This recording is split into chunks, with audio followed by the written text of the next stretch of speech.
इस वीडियो का टॉपिक है कंप्यूटर में सूचना या फिर डाटा भंडारण, इंफॉर्मेशन और डाटा स्टोरेज इन कंप्यूटर। तो इस वीडियो में आगे हम टॉपिक्स जो कवर करने वाले हैं वो हैं कंप्यूटर में सूचना या डाटा भंडारण, बाइनरी नंबर्स को डेसिमल में कैसे बदलें, बाइनरी नंबर को ऑप्टिकल में कैसे बदलें, डाटा भंडारण के प्रकार, मेमोरी और स्टोरेज के बीच अंतर। तो पहले अगर हम बात करें कंप्यूटर में सूचना या फिर डाटा भंडारण की, तो कंप्यूटर में सूचना भंडारण का मतलब है कि कंप्यूटर में जितना भी डाटा हम डालते हैं वो किसी जगह पर स्टोर होता है। इस प्रक्रिया को कंप्यूटर में सूचना भंडारण या डाटा स्टोरेज कहते हैं। और डाटा जिस जगह स्टोर होता है उसे कंप्यूटर डाटा स्टोरेज डिवाइस कहते हैं। स्टोरेज डिवाइस कंप्यूटर में एक हार्डवेयर होता है जिसमें डाटा स्टोर होता है। ये कई प्रकार की होती है, जैसे कि hard disk, pen drive, DVD और मैग्नेटिक टेप इत्यादि। इसमें कई तरह का डाटा लंबे समय तक स्टोर किया जा सकता है, जैसे कि software program, document, photograph, video, audio इत्यादि। कंप्यूटर स्टोरेज डिवाइस मेमोरी की तरह काम करती है, जिसे स्टोरेज मीडिया या फिर डिजिटल मीडिया भी कहते हैं। कंप्यूटर डाटा स्टोरेज का इस्तेमाल किसी भी डाटा या जानकारी को सॉफ्टवेयर कमांड के उपयोग के माध्यम से लक्षित यानी कि टारगेट स्टोरेज मीडिया में डिजिटल तरीके से सेव या स्टोर किया जा सकता है। तो यहाँ पे लक्षित या टारगेट स्टोरेज मीडिया कौन सा हुआ, जो कि हमारी अलग अलग ड्राइव्स होती है, जैसे कि सी ड्राइव, डी ड्राइव या ई ड्राइव, अलग अलग लेटर्स होते हैं, वो हमारी टारगेट स्टोरेज मीडिया डिवाइस है। और उस स्टोर किए गए डाटा को जरूरत पड़ने पर स्टोरेज डिवाइस से वापस लाया जा सकता है। और सभी कंप्यूटर डाटा को कोडेड रूप में स्टोर यानी कि संग्रहित करते हैं। इस कोड को हम बाइनरी कोड कहते हैं। तो जो भी डाटा आपका कंप्यूटर में स्टोर होता है वो बाइनरी कोड में स्टोर होता है।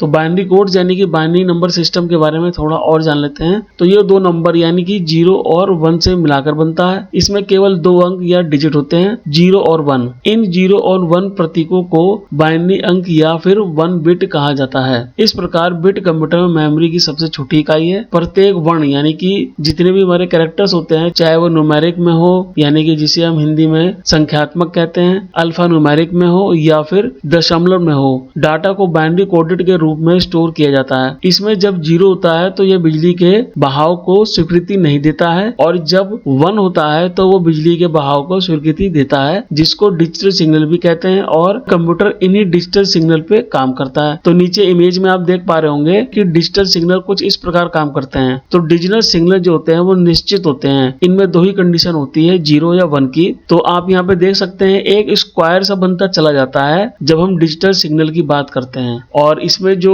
फ्लो होता है करंट वो 5 वोल्ट और 0 वोल्ट का होता है। 1 का मतलब है 5 वोल्ट और 0 का मतलब है 0 वोल्ट। तो जहां 0 का मतलब स्विच ऑफ होता है और 1 का मतलब स्विच ऑन होता है। तो जो बाइनरी सिस्टम है इसको हम कई तरीके से समझ सकते हैं, जैसे कि अभी हमने 0 1 समझ लिया, ऑन ऑफ समझ लिया। ऐसे आप ट्रू एंड फॉल्स भी कह सकते हैं। 1 का मतलब ट्रू और 0 का मतलब फॉल्स। तो बाइनरी नंबर सिस्टम में 4 बिट्स यानी कि अगर हम बात करें 1001 तो ये 4 बिट्स हुई। तो ये जो 4 बिट्स होती हैं इनको हम निबल भी कहते हैं। और 8 बिट्स होती हैं तो हम उसको 1 बाइट्स बोलते हैं। क्योंकि बाइनरी सिस्टम में केवल 2 अंक होते हैं, इसलिए इसका जो बेस या आधार या फिर हम जिसको रेडिक्स बोलते हैं हिंदी में, जिसका मतलब है मूल्यांक होता है 2 और वो होता है 0 या फिर 1। तो नीचे इमेज में आप देख पा रहे होंगे कि जो हमारी 1 बाइट होती है वो 8 बिट से मिलकर बनती है और 4 बिट से मिलकर बनता है 1 निबल।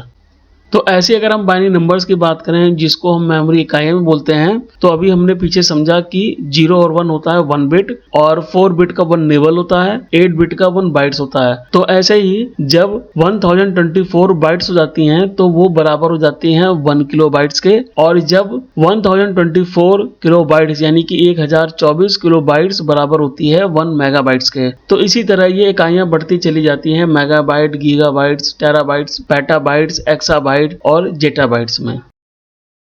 तो इस वीडियो में मैं आपको 2 मेथड बताने वाला हूं। एक तो रेगुलर मेथड जो स्क्रीन पे आप देख पा रहे होंगे, और एक बहुत ही आसान तरीका भी बताने वाला हूं जिसका यूज करके आप बहुत ही आसानी से बाइनरी नंबर को डेसिमल में बदल सकते हैं। तो पहले ये रेगुलर तरीका समझ लेते हैं और ये जान लेते हैं कि डेसिमल होता क्या है। तो डेसिमल संख्या वो होती है जिसमें गिनती गणना के लिए कुल 10 अंक यानी कि 10 संकेतों का सहारा लिया जाता है, यानी कि 0 से लेकर 9 तक। अब एक उदाहरण से समझ लेते हैं कि हमारे पास एक बाइनरी नंबर है 10101। अगर हमको इसको कन्वर्ट करना है तो उसको कन्वर्ट हम कैसे करेंगे। तो सबसे पहले इसका स्थानीय मान यानी कि पोजीशन वैल्यू को सीधे हाथ की तरफ से यानी कि राइट हैंड साइड की तरफ से लिखना शुरू करेंगे। तो स्क्रीन पे आप देख पा रहे होंगे हमारा जो बाइनरी नंबर है 10101, इसके नीचे अगर हम पोजिशनल वैल्यू लिखते हैं तो कुछ इस तरह से लिखेंगे 0 1 2 3 4। अब क्योंकि बाइनरी नंबर का मूल्यांक 2 होता है तो यहाँ पे इसलिए हम क्या करेंगे, मूल्यांक के साथ पावर दे देंगे पोजीशन वैल्यू की। तो आप देख पा रहे होंगे 2 की पावर 4, 2 की पावर 3, 2 की पावर 2, कुछ इस तरह से आपको लिख लेना है। उसके बाद हमको इनको मल्टीप्लाई करना है बाइनरी नंबर से। तो हम यहाँ पे स्टार्ट करेंगे लेफ्ट हैंड से बाइनरी नंबर भी उठाएंगे और पोजीशन वैल्यू भी उठाएंगे। तो हम यहाँ पे देखिए ब्रैकेट्स में वैल्यू दी हुई है कि 1 मल्टीप्लाई बाई 2 की पावर 4, उसके बाद 0 मल्टीप्लाई बाई 2 की पावर 3, उसके बाद 1 मल्टीप्लाई बाई 2 की पावर 2 और 0 मल्टीप्लाई बाई 2 की पावर 1 का मतलब हो जाएगा 2 और 1 मल्टीप्लाई बाई 2 की पावर 0 का मतलब हो जाएगा 1, यानी कि इसकी वैल्यू 1 आएगी, क्योंकि किसी भी संख्या की पावर में अगर 0 आ रहा है तो उसकी वैल्यू 1 होती है, इसलिए यहाँ पे 1 आएगा। अब इन सबको अगर हम जोड़ देते हैं, यानी कि 16 प्लस 0 प्लस 4 प्लस 0 प्लस 1, तो हमारा टोटल आ जाएगा 21। और ये जो 21 वैल्यू है ये हमारा डेसिमल नंबर है, यानी कि हमारा जो बाइनरी नंबर था 10101 उसका डेसिमल आ रहा है यहाँ पे 21। तो ये रेगुलर तरीका है बाइनरी से डेसिमल में कन्वर्ट करने का। तो हो सकता है कि आपको इसको समझने में थोड़ी पहले दिक्कत हो या इसको कैलकुलेशन करने में प्रॉब्लम हो, तो इसलिए मैं आपको एक आसान तरीका बताता हूँ जिसका यूज़ करके आप बहुत ही कम समय में कन्वर्जन कर पाएंगे। तो ये सबसे आसान तरीका है बाइनरी नंबर को डेसिमल में कन्वर्ट करने का। तो मैं इसको थोड़ा आपको समझा देता हूँ कि कैसे आपको कन्वर्जन करना है, यानी कि इस टेबल का कैसे यूज करके बहुत ही आसानी के साथ आप बाइनरी नंबर को डेसिमल में कन्वर्ट कर सकते हैं। हमने यहाँ पे एक एग्जांपल लिया बाइनरी नंबर का और वो बाइनरी नंबर है 11001 और नीचे हमने एक टेबल बनाया है जिसमें 10 रो और 2 कॉलम है और इसमें हमने डेसिमल वैल्यू लिखी हुई है। अब ये जो वैल्यू लिखी हुई है ये 2 के मल्टीप्लाई में है, जैसे कि 1 को अगर हम 2 से मल्टीप्लाई करेंगे तो आंसर आएगा 2 और अगर हम 2 को 2 से मल्टीप्लाई करेंगे तो आंसर आएगा 4। ऐसे ही इनको हम 2 से मल्टीप्लाई करते चले जाएंगे तो आंसर आएगा 8, 16, 32, 64, 128 और 256। तो इस तरह से हमने एक डेसिमल वैल्यू ऊपर लिख ली है। तो देखिए अब आपको करना क्या है, जिस बाइनरी नंबर को आपको कन्वर्ट करना है डेसिमल में उसको राइट हैंड साइड से लिखना है इस टेबल के नीचे। जैसे कि हमारा बाइनरी नंबर है पहला 1 है राइट हैंड साइड से, तो 1 के नीचे 1 लिख देंगे। दूसरा बाइनरी नंबर है 0 तो 2 के नीचे 0 लिख लेंगे। तीसरा बाइनरी नंबर है हमारा 0 तो हम 4 के नीचे 0 लिख देंगे। चौथा हमारा बाइनरी नंबर है 1 तो 8 के नीचे 1 लिख देंगे। ऐसे हमारा जो पांचवा बाइनरी नंबर है वो है 1 तो 16 के नीचे 1 लिख देंगे। तो जब आप कुछ इस तरह से वैल्यू लिख लेंगे, अब आपको सिंपल देखिए करना क्या है, आपको जिस वैल्यू के नीचे 1 लिखा है उसी को उठाना है और उन सब को प्लस कर देना है। तो यहाँ पे आप देख सकते हैं इस एग्जांपल में 16, 8 और 1 के नीचे 1 लिखा हुआ है, तो हम क्या करेंगे इन तीनों वैल्यूज को हम ऐड कर देंगे, यानी कि 16 प्लस 8 प्लस 1 करेंगे तो उसका टोटल आ जाएगा 25। ये हमारा डेसिमल नंबर है। तो ये सबसे आसान तरीका है टेबल के थ्रू बाइनरी नंबर से डेसिमल में कन्वर्ट करने का। तो आइए अब थोड़ा ये जान लेते हैं कि binary versus decimal data measurement में क्या डिफरेंस होता है। तो इन दोनों मानकों के बीच यानी कि बाइनरी और डेसिमल में थोड़ा बहुत अंतर पड़ता है। हालांकि जैसे जैसे भंडारण क्षमता बढ़ती है वैसे वैसे विसंगतियां यानी कि इनकम्पैटिबिलिटी और अधिक स्पष्ट होती चली जाती है। बिट्स और बाइट्स को नापते समय दोनों मानकों के बीच अंतर देखा जा सकता है। अब क्योंकि दशमलव यानी कि डेसिमल्स का मूल्यांकन 10 है और बाइनरी का मूल्यांकन 2 है, इसलिए बिट मानों में इनका अंतर दिखाई देता है, यानी कि वैल्यूज में दिखाई देता है। तो ये जो आप चार्ट देख रहे हैं स्क्रीन पे, इसमें एक तरफ बाइनरी सिस्टम है और एक तरफ डेसिमल सिस्टम है। तो डिफरेंस आप देख पा रहे होंगे क्योंकि फैक्टर जो है यानी कि मूल्यांक बाइनरी का 2 होता है, इसलिए यहाँ पे जो वैल्यू आ रही है बिट्स और बाइट्स की ये आ रही है 1024। और ठीक अगर हम डेसिमल में देख रहे हैं तो ये एकदम राउंड फिगर में आ रही है क्योंकि यहाँ पे फैक्टर होता है 10, इसलिए यहाँ पे पूरा 1000 वैल्यू दिखाई दे रही है। तो ये मेजर डिफरेंस है और ये जैसे जैसे वैल्यू बढ़ेगी तो डिफरेंस भी बढ़ता चला जाएगा। आप दोनों कंपेयर कर सकते हैं बाइनरी सिस्टम और डेसिमल सिस्टम को। तो मैं एक चीज़ आपको और बता दूं कि जब आप नई हार्ड डिस्क खरीदते हैं और ऊपर आप स्टिकर में देखते होंगे उसमें लिखा होता है 750 GB की हार्ड डिस्क है ये, लेकिन जब आप उसको फॉर्मेट करते हैं तो वो 698 GB रह जाती है। बाकी का जो स्पेस है वो कहाँ जाता है, वो बेसिकली जाता है फॉर्मेटिंग में। जब फॉर्मेट करता है ऑपरेटिंग सिस्टम उसमें ट्रैक एंड सेक्टर्स क्रिएट करता है, वहां वो जो एरिया है वो कंज्यूम हो जाता है और बाइनरी नंबर में कन्वर्जन होने की वजह से वैल्यू भी चेंज हो जाती है। तो इसलिए यहाँ पे ये बाइनरी और डेसिमल सिस्टम को समझना हमको जरूरी है अगर हम डाटा स्टोरेज की बात कर रहे हैं कंप्यूटर में। अब वो मेमोरी के केस में भी हो सकता है और स्टोरेज के केस में भी हो सकता है।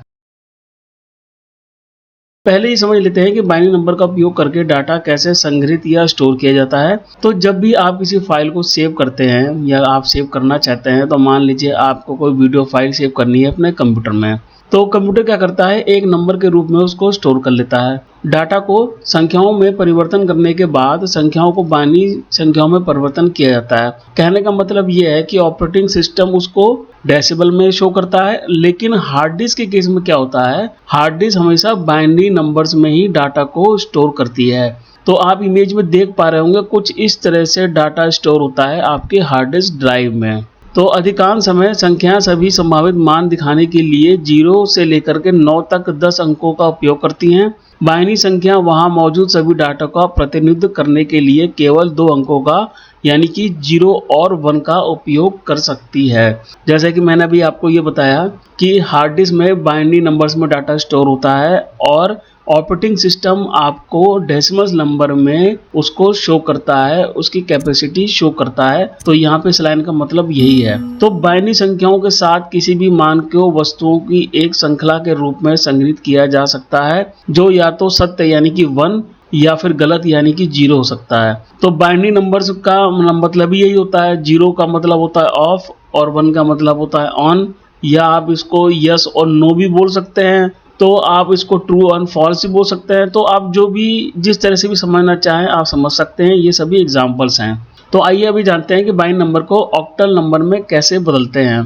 तो ऑक्टल में कन्वर्ट करने के लिए आपको एक चार्ट की जरूरत पड़ेगी, जो आप राइट हैंड साइड देख रहे हैं। इस चार्ट की सहायता से आप ऐसा बहुत ही आसानी के साथ कर सकते हैं। तो पहले समझ लेते हैं कि ऑक्टल नंबर्स होते क्या हैं। तो ऑक्टल से मतलब है 8। ये एक संख्या प्रणाली है जिसका आधार 8 ही होता है और इसमें 0 से लेकर 7 तक यानी कि टोटल 8 अंक होते हैं। किसी भी बाइनरी नंबर को ऑक्टल में बदलने के लिए टेबल को ध्यान से पढ़ें। तो ये जो टेबल दे रखा है राइट हैंड साइड पे, इसकी सहायता से हम बाइनरी नंबर को ऑक्टल में बदल सकते हैं। तो किस तरीके से हम किसी बाइनरी नंबर को ऑक्टल में बदल सकते हैं, तो आइए एक उदाहरण से समझते हैं कि हमारे पास एक बाइनरी नंबर है 100101011। अब ये जो एक बाइनरी नंबर है इसको हम राइट हैंड साइड से यानी कि सीधे हाथ की तरफ से 3-3 का ग्रुप बनाएंगे। कुछ इस तरह से अभी आप देख पा रहे होंगे हमने क्या कर रहा है, इसका 3-3 का ग्रुप बना दिया, यानी कि 100, 101 और 011। अब टेबल में से इनके करस्पॉन्डिंग नंबर को लिखें। तो अगर आप टेबल को देखते हैं तो आप देखेंगे कि 4 के सामने 100 लिखा हुआ है। ऐसे ही 101 के सामने 5 लिखा हुआ है और 011 के सामने 3 लिखा हुआ है। तो वही नंबर आपको यहाँ पे 1 by 1 लिखने हैं। यानी कि पहला जो ग्रुप था वो हमारा था 100, पहले 4 आएगा, उसके बाद दूसरा ग्रुप है हमारा 101, 5 आएगा, तीसरा ग्रुप है हमारा 011, 3 आएगा। तो हमारा जो बाइनरी नंबर था 100, 101, 011, इसका ऑक्टल कन्वर्जन क्या होगा, 453। तो गाइज कुछ इस तरह से टेबल की सहायता से, टेबल की हेल्प से आप बाइनरी नंबर को ऑक्टल में कन्वर्ट कर सकते हैं। तो डाटा भंडारण की बात करें यानी कि टाइप ऑफ स्टोरेज की बात करें तो ये 4 प्रकार की होती है, primary storage, secondary storage, third storage और ऑफलाइन स्टोरेज। तो आइए 1 by 1 इनके बारे में डिटेल में जानते हैं। तो पहले बात करते हैं प्राइमरी भंडारण यानी कि प्राइमरी स्टोरेज की। तो प्राइमरी स्टोरेज जिसे मुख्य मेमोरी के रूप में भी जाना जाता है, यह कंप्यूटर का वह हिस्सा है जो वर्तमान में उपयोग किए जाने वाले प्रोग्राम, डाटा और निर्देशों को रखता है। यह केवल अस्थायी डाटा यानी कि टेम्परेरी डाटा को स्टोर रखता है। यदि बिजली चली जाती है या कंप्यूटर बंद हो जाता है तो ये डाटा वॉश हो जाता है। ये रैम और कैचे मेमोरी के केस में होता है, इसलिए इन दोनों मेमोरीज को हम वोलेटाइल मेमोरी भी कहते हैं। लेकिन अगर हम रोम की बात करें यानी कि रीड ओनली मेमोरी की बात करें तो ये नॉन वोलेटाइल मेमोरी होती है, क्योंकि इसके अंदर का जो डाटा होता है या जो प्रोग्राम होता है उसे CMOS बैटरी की सहायता से सेव रखा जाता है। तो प्राइमरी स्टोरेज अन्य की तुलना में उच्च गति और साइज में छोटी होती है। प्राइमरी स्टोरेज तक बिना किसी बाधा के आसानी से पहुंचा जा सकता है। अब आसानी से इसलिए पहुंचा जा सकता है क्योंकि इसको ऑपरेटिंग सिस्टम यूज करता है। तो जब भी आप कंप्यूटर ऑन करते हैं तो आपका जो ऑपरेटिंग सिस्टम है वो रैम में ही आके लोड होता है, ओपन होता है।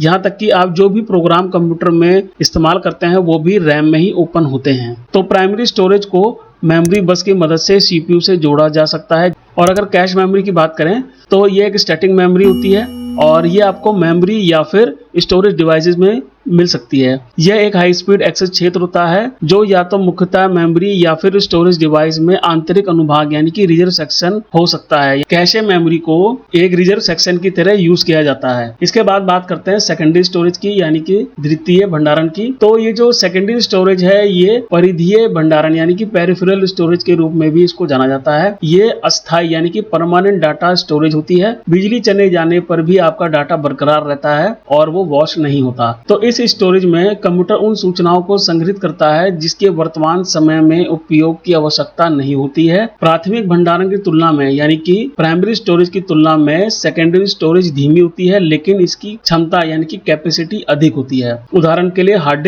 डिस्क एक सेकेंडरी स्टोरेज डिवाइस है। हार्ड डिस्क अधिक डाटा को स्टोर करने में मदद करती है या आप ये कह सकते हैं कि अधिक डाटा को स्टोर करने में सक्षम है। और ये जो हार्ड डिस्क है ये इंटरनल एक्सटर्नल दोनों तरह की होती है। और अगर हम आज की डेट की बात करें सॉलिड स्टेट हार्ड डिस्क भी आती है जो कि पिछले हार्ड डिस्क की तुलना में यानी कि प्रीवियस वर्जन की तुलना में फास्ट और शॉक प्रूफ होती है। तो एक हार्ड डिस्क जो है वो उपयोगकर्ता की फाइलों को और प्रोग्रामों को स्टोर करने में मदद करती है। और उदाहरण के लिए यदि आप किसी गेम या वीडियो को अपने कंप्यूटर में सहेजना चाहते हैं, स्टोर करके रखना चाहते हैं तो हार्ड डिस्क स्टोर कर सकती है। हार्ड डिस्क की क्षमता बड़ी होती है जैसे कि मैंने पहले ही बताया और यह कंप्यूटर बंद होने पर भी डाटा सेव रखती है या सेव रखने में सक्षम है। नीचे दी गई इमेज में आप देख सकते हैं ये हार्ड डिस्क होती है। अब बात करते हैं कि स्टोरेज कैपेसिटी यानी कि भंडारण माप किसी डिवाइस की क्षमता या डिवाइस में स्टोरेज डाटा की मात्रा को दर्शाता है। यानी कि जो हमारी जो कैपेसिटी लिखी होती है इससे हमको ये पता लग जाता है कि इस हार्ड डिस्क में कितना डाटा स्टोर किया जा सकता है। मात्रा अक्सर दशमलव यानी कि नामकरण परंपराओं का उपयोग करके व्यक्त की जाती है जैसा कि किलोबाइट, मेगाबाइट, टेराबाइट, चाहे राशियां दशमलव या बाइनरी मानकों पर आधारित हों। तो यहाँ पे इस लाइन का मतलब ये है कि जब भी हम हार्ड डिस्क की कैपेसिटी की बात करते हैं तो हम इसको हमेशा किलोबाइट, मेगाबाइट, टेराबाइट में ही बताते हैं। अब इससे ये कोई फर्क नहीं पड़ता कि हार्ड डिस्क बाइनरी नंबर में यूज की जा रही है या फिर डेसिमल नंबर में यूज की जा रही है। लेकिन हम जब भी बात करेंगे कैपेसिटी की तो हमेशा हम मेगाबाइट, टेराबाइट और किलोबाइट में ही बात करेंगे। क्या है कि डेसिमल और बाइनरी में हम डिफरेंस कर सकते हैं। उदाहरण के लिए जब कोई मैन्युफैक्चरर एक हार्ड डिस्क बनाता है तो उसकी क्षमता को वो कुछ इस तरह से शो करता है। आप इमेज में देख पा रहे होंगे यहाँ पे लिखा हुआ है 750 जीबी यानी कि ये 750 जीबी की हार्ड डिस्क है जो दशमलव मानक पर आधारित है। जबकि ऑपरेटिंग सिस्टम उपलब्ध क्षमता को 698 जीबी के रूप में सूचीबद्ध करता है। कहने का मतलब यह है कि जब हम हार्ड डिस्क को फॉर्मेट कर देते हैं तो उसकी कैपेसिटी केवल 698 जीबी रह जाती है। तो ये कौन करता है? ये ऑपरेटिंग सिस्टम उसको यूज करने के लिए अपने अकॉर्डिंग फॉर्मेट करता है। तो यहाँ पे कहने का मतलब ये है कि जो कैपेसिटी जो लिखी जाती है हार्ड डिस्क की वो हमेशा किलोबाइट, मेगाबाइट, टेराबाइट में लिखी जाती है। ये बात अलग है कि ऑपरेटिंग सिस्टम जब डाटा स्टोर करता है तो बाइनरी नंबर में स्टोर करता है। इसके बाद बात करते हैं थर्ड स्टोरेज की यानी कि तृतीय भंडारण की। तो अगर थर्ड स्टोरेज की बात करें तो ये बहुत ही धीमी गति से डाटा को स्टोर करती है क्योंकि इन डिवाइसेस को डाटा को एकत्र करने के लिए डिजाइन किया गया है। थर्ड स्टोरेज को बैकअप के लिए भी इस्तेमाल किया जाता है। यानी कि अगर आप डाटा का बैकअप बनाना चाहते हैं तो इन डिवाइसेस में बना के रख सकते हैं और इसमें वो डाटा स्टोर किया जाता है जिसकी जरूरत बार बार नहीं पड़ती। तो देखिए इन दोनों में डिफरेंस क्या है थर्ड स्टोरेज और सेकंड स्टोरेज में। सेकंड स्टोरेज में क्या होता है कि हार्ड डिस्क में ही ऑपरेटिंग सिस्टम होता है जो कि बार बार इस्तेमाल होता है। यानी कि हर रोज हम अगर कंप्यूटर को ऑन कर रहे हैं तो हर रोज उसका इस्तेमाल हो रहा है। लेकिन ये जो थर्ड स्टोरेज है ये ज्यादातर बैकअप के लिए यूज होती है। इसमें हम ऑपरेटिंग सिस्टम वगैरह इंस्टॉल नहीं करते। इस स्टोरेज को हम डाटा के बैकअप के लिए ज्यादा इस्तेमाल करते हैं। इसके बाद बात करते हैं ऑफलाइन स्टोरेज की। यानी कि हमारी जो फोर्थ कैटेगरी है स्टोरेज की वो है ऑफलाइन स्टोरेज। तो इसे डिसकनेक्टेड स्टोरेज के रूप में भी जाना जाता है। कंप्यूटर को डिवाइस तक पहुंचने के लिए मानव ऑपरेटेड द्वारा बाहरी रूप से डाला या कनेक्ट किया जाता है। तो यहाँ पे कहने का मतलब यह है कि ये जो स्टोरेज है ये डिसकनेक्टेड स्टोरेज है। यानी कि इसको निकाला और लगाया जा सकता है ऑपरेटर द्वारा। और यहाँ पे देखिए लिखा भी हुआ है कि जब इसको आपको इस्तेमाल करना होता है तो हम क्या करते हैं फ्लॉपी इंसर्ट करते हैं। ऐसे ही मेमोरी कार्ड भी स्लॉट में इंसर्ट करते हैं और जब उसकी जरूरत नहीं होती है तो उसको हम बाहर निकाल लेते हैं। इसलिए इसको डिसकनेक्टेड स्टोरेज डिवाइस कहा जाता है। और इसका जो उदाहरण है वो है मेमोरी कार्ड और फ्लॉपी डिस्क। तो क्या आपको पता है कि मेमोरी और स्टोरेज के बीच क्या अंतर होता है? अगर आपको नहीं पता है तो आइए जानते हैं points by points, one by one समझते हैं कि इनमें क्या अंतर होता है। तो मेमोरी और स्टोरेज के बारे में जानने से पहले मैं आपको एक चीज थोड़ा क्लियर कर दूं। यहाँ पे मेमोरी का मतलब होता है प्राइमरी मेमोरी यानी कि रोम, रैम और कैचे, और स्टोरेज का यहाँ पे मतलब है hard disk drive, DVD drive, CD drive, pen drive, magnetic tape, floppy. तो वो हमारी सारी स्टोरेज कहलाती है, जिनको हम सेकेंडरी स्टोरेज डिवाइस भी बोलते हैं या ऑक्सिलरी स्टोरेज डिवाइस भी बोलते हैं। तो इन दोनों में अंतर क्या है? तो पहला जो पॉइंट है वो है मेमोरी एक इलेक्ट्रॉनिक घटक यानी कि एक कंपोनेंट है जो डाटा और सूचनाओं को स्थायी यानी कि टेम्परेरी स्टोर करती है। तो टेम्परेरी स्टोर कैसे करती है? हम बात कर रहे हैं यहाँ पर रैम की। तो जब ऑपरेटिंग सिस्टम बूट होता है या कोई एप्लीकेशन आप ओपन करते हैं सिस्टम में, तो वो ऑपरेटिंग सिस्टम और एप्लीकेशन ओपन होते हैं रैम में, वो रैम का यूज करते हैं। और अगर हम स्टोरेज की बात करें तो स्टोरेज एक फिजिकल डिवाइस है जो स्थायी यानी कि परमानेंट डाटा को स्टोर करती है। जब आप हार्ड डिस्क में कोई ऑपरेटिंग सिस्टम इंस्टॉल करते हैं या कोई एप्लीकेशन इंस्टॉल करते हैं तो वो आपको वहीं मिलता है। जब भी आप उसका यूज करना चाहें आप कर सकते हैं, या आपने कोई फाइल सेव की है तो वो डाटा आपको वहीं मिलता है, चाहे लाइट जाए उससे कोई फर्क नहीं पड़ता।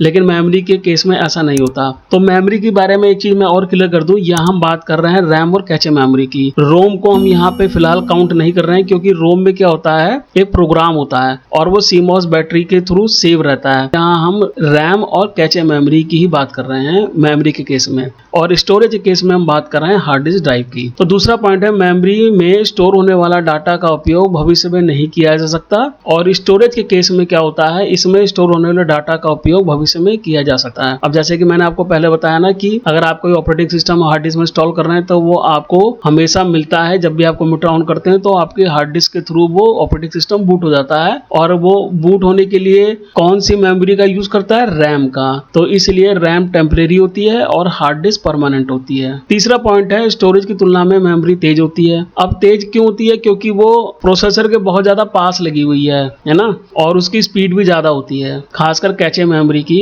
और कैचे मेमोरी को लगाने का एक मोटिव और होता है कि वो प्रोसेसर और रैम की स्पीड के डिफरेंस को कम कर सके, क्योंकि जनरली माइक्रो प्रोसेसर की स्पीड रैम से ज्यादा होती है। कैचे मेमोरी स्टैटिक मेमोरी होती है, इसलिए इसकी स्पीड बहुत अधिक होती है। और अगर हम स्टोरेज की बात करें तो ये मेमोरी की तुलना में धीमी होती है, और हार्ड ड्राइव डाटा केबल के थ्रू कनेक्ट होती है। उसके बाद पॉइंट नंबर 4 है ये डाटा और सूचना को तुरंत एक्सेस करती है। और अगर हम स्टोरेज के केस में बात करें तो ये डाटा और सूचनाओं को तुरंत एक्सेस नहीं करती, इसे डाटा और सूचनाओं को एक्सेस करने में समय लगता है। तो जैसे कि मैंने आपको बताया ना, जो मेमोरी होती है वो मदरबोर्ड पे लगी हुई है और उसकी स्पीड भी ज्यादा होती है, उसमें कैचे मेमोरी भी लगी होती है। कैचे मेमोरी स्टोरेज में भी लगी होती है, लेकिन होता क्या है कि मेमोरी जो होती है उसकी स्पीड ज्यादा होती है, क्योंकि वो एकदम प्रोसेसर के पास है। और हार्ड ड्राइव क्या है, वो डाटा केबल के थ्रू कनेक्ट होती है। तो यहाँ पे थोड़ा बहुत डिफरेंस आ जाता है। पांचवा पॉइंट है ये मेमोरी मॉड्यूल में स्थापित स्टेबलिश कई चिपों का एक समूह या ग्रुप होता है। तो जो हमारी मेमोरी मॉड्यूल होती है, आपने देखा होगा रैम में कई चिपें लगी होती हैं, तो वो चिप ऑफ ग्रुप्स है। और स्टोरेज केस में अगर हम बात करें तो ये एक प्रकार की तकनीक है जिसमें कंप्यूटर सिस्टम के मुख्य घटक या कंपोनेंट शामिल होते हैं। तो यहाँ बात, जैसे कि मैंने पहले बताया ना, हार्ड डिस्क की बात हो रही है, तो एक तरह की ये तकनीक है, एक तरह का सिस्टम बनाया गया है डाटा को स्टोर करने के लिए, जिसका नाम है हार्ड डिस्क या फिर सीडी या फिर डीवीडी, फ्लॉपी, पेन ड्राइव, जितनी भी स्टोरेज डिवाइस हैं, ये एक तरह का सिस्टम है ना, डिवाइस है एक तरह की। उसके बाद पॉइंट नंबर 6 है कि इसमें यदि बिजली चली जाती है और कंप्यूटर बंद हो जाता है तो मेमोरी अपना डाटा खो देती है। तो देखिए पहले पॉइंट में था ना कि टेम्परेरी मेमोरी है, ये टेम्परेरी इसीलिए है कि लाइट चले जाने पर डाटा लॉस हो जाता है। लेकिन हम स्टोरेज से कंपेयर करें तो उसमें बिजली चले जाने पर डाटा बराबर रहता है, कभी लॉस नहीं होता, क्योंकि वो हार्ड डिस्क से सेव हो जाता है। तो ये मेजर डिफरेंस है। उसके बाद पॉइंट नंबर 7 है कि इसका आकार बहुत बड़ा नहीं होता, ये केवल जीबी तक डाटा को स्टोर कर सकता है। और अगर हम स्टोरेज की बात करें तो इसका आकार बहुत बड़ा होता है, ये टीबी यानी कि टेराबाइट में भी डाटा को स्टोर कर सकता है। तो क्या कभी आपने सुना है कंप्यूटर में 1 टेराबाइट की रैम लगी है? कभी आपने नहीं सुना होगा, क्योंकि आती ही नहीं है, ये केवल जीबी में आती है। अगर हम जनरली कंप्यूटर की जो पीसी होते हैं उनकी बात कर रहे हैं, तो पीसी में ज्यादातर जीबी में यानी कि गीगाबाइट में बात बात होती है अगर हम मेमोरी के केस में बात करते हैं। और हार्ड डिस्क आपने टेराबाइट में सुनी होगी, है ना, 4 टेराबाइट इसमें हार्ड ड्राइव लगी है या 8 टेराबाइट की है, तो 20 टेराबाइट तक की हार्ड डिस्क भी मार्केट में है और भविष्य में और भी आगे इसका साइज बढ़ता चला जाएगा। तो कहने का मतलब ये है कि जो मेमोरी होती है उसका आकार छोटा होता है और स्टोरेज का आकार बड़ा होता है। पॉइंट नंबर 8 है, इसमें डेटा को थोड़े समय के लिए स्टोर किया जाता है। और स्टोरेज के केस में अगर हम देखें तो इसमें डाटा को लंबे समय के लिए स्टोर किया जाता है। तो थोड़े समय के लिए स्टोर क्यों होता है? जब तक हम काम कर रहे हैं तब तक तो वो हमारे सामने डाटा रहता है ना। जैसे हम कंप्यूटर को शट डाउन कर देते हैं वो वहां से वॉश हो जाता है। और स्टोरेज में लंबे समय तक रखा जा सकता है, अगर जैसे साल 2 साल 5 साल 10 साल तक आप उसको रख सकते हैं, संभाल के रख पाए तो। उसमें कुछ कंडीशंस होती हैं तो वो चीज अलग है, लेकिन आप उसमें ज्यादा लंबे समय तक डाटा को स्टोर कर सकते हैं। तो ये कंपैरिजन है मेमोरी और स्टोरेज का, ये अंतर है। अगर आपको ये मेरा वीडियो काम का लगा है तो उसको लाइक और शेयर कर सकते हैं। अब आपसे अगली वीडियो मुलाकात होगी। Thank you for watching my video.